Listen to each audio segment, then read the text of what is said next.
Interview 10:00னா நீங்க ஒரு 9:30க்கு reach ஆகுற மாரி போங்க.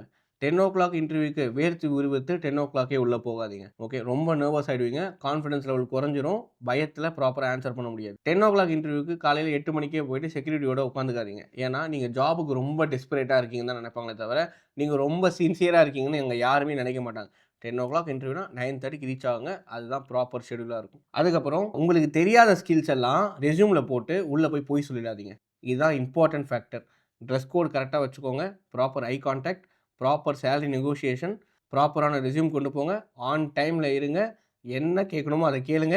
என்ன தேவையோ அத மட்டும் பேசுங்க.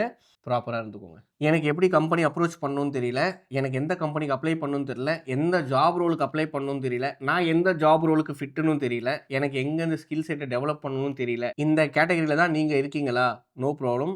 ஆக்சஸ் டெக்னாலஜிய கான்டாக்ட் பண்ணுங்க. நானே உங்கள பர்சனலா கைட் பண்ணி மென்டார் பண்றேன்.